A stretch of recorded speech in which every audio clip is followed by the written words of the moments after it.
Saya kewirausahawan.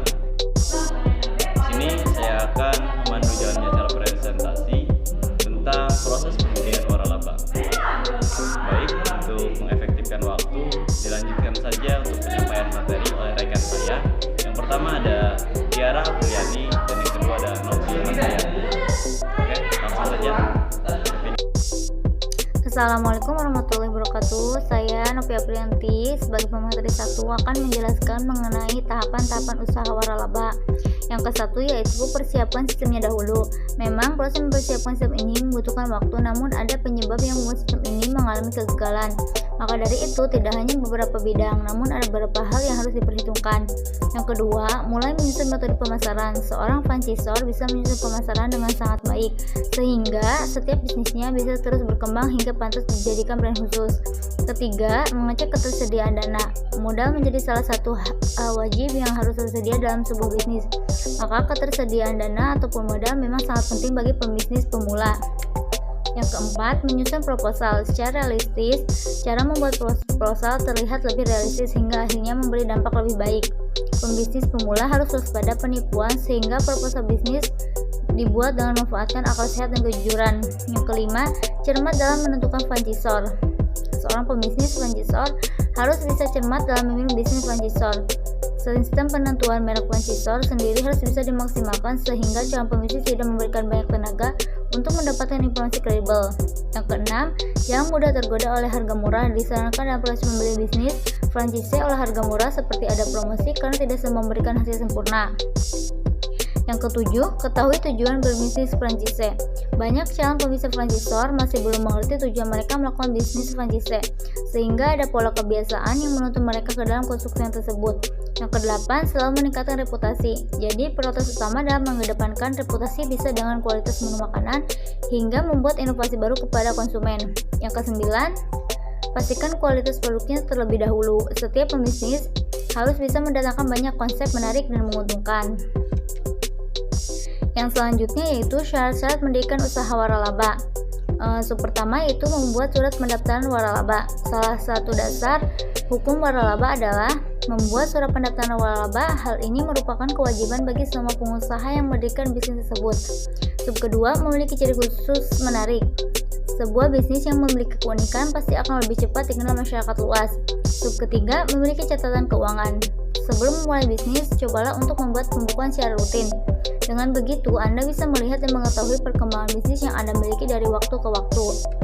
Keempat, yaitu adanya dukungan yang berkesinambungan. Pemilik franchise akan memberikan kepada mitra yang bergabung dalam bisnis franchise yang dimilikinya. Selain mendapatkan pelatihan, juga mendapatkan segala sesuatu yang berkaitan dengan bisnis franchise. Yang kelima yaitu memiliki haki. Haki mencakup beberapa hak cipta, merek dan hak paten waralaba, tanda bukti pendaftaran HKI. Yang keenam, mempersiapkan beberapa dokumen penting. Syarat selanjutnya mempersiapkan dokumen yaitu fotokopi KTP, permohon, prospektus penawaran perusahaan perjanjiannya waralaba.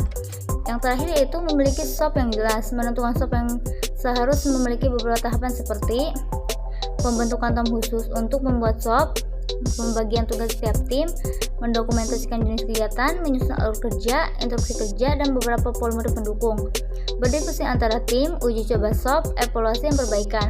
Sekian dari saya. Assalamualaikum warahmatullahi wabarakatuh. Di sini saya Tiara Apriani sebagai pemateri kedua akan melanjutkan dari pemateri ke-1, yaitu kesempatan mendirikan usaha waralaba. Walaupun dengan usaha yang cukup kecil, semua orang dapat membuka dan menjalankan peluang usaha franchise. Pemilik franchise akan mempunyai kesempatan untuk mengembangkan usaha serta mendapatkan keuntungan berlipat ganda tentunya dengan sistem pengelolaan yang baik. Misalnya, seorang wirausahawan mempunyai sebuah usaha dengan satu jenis makanan sebagai produk utama yang dipasarkan.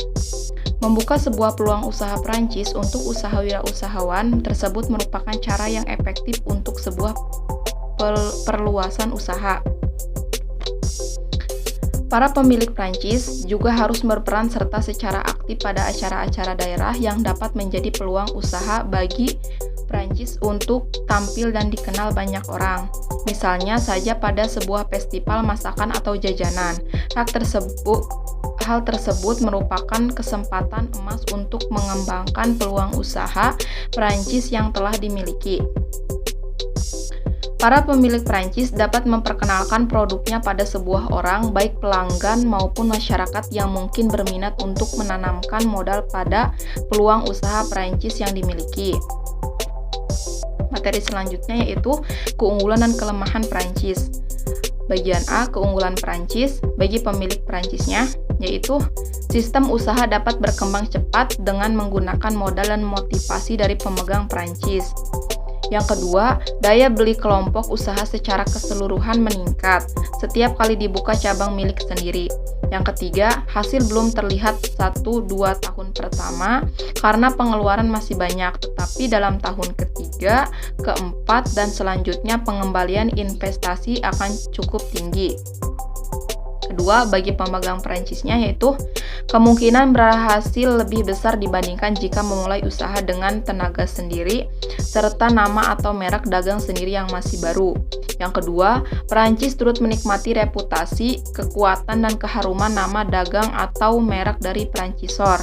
Yang ketiga, Perancis sebagai pemilik unit usaha bersangkutan bebas berkarya dalam lingkungan yang telah rapi dan stabil. Bagian kelemahannya untuk pemilik Perancisnya yaitu yang pertama, harapan Perancis sering terlalu tinggi mengharapkan cepat mendapat untung yang besar sehingga Perancisor harus berusaha keras untuk menurunkan harapan yang tinggi tersebut. Yang kedua, jika pemegang Perancis yang dipilih tidak tepat maka akan dapat menghancurkan reputasi dari Perancisor. Perancisor tidak dapat begitu saja mengakhiri kegiatan Perancis secara berpihak tanpa alasan yang sah. Yang kedua itu bagi pemegang Perancisnya, pertama, Perancis kadang-kadang diwajibkan untuk mencapai tingkat prestasi tertentu, misalnya tingkat penjualan tertentu yang biasanya cukup tinggi. Yang kedua, biaya yang harus dikeluarkan untuk menjadi pemegang Perancis tidak sedikit. Yang terakhir, Perancis harus memenuhi segala peraturan yang telah ditetapkan oleh Perancisor. Sekian materi yang saya dapat sampaikan, kurang lebihnya mohon maaf. Wassalamualaikum warahmatullahi wabarakatuh.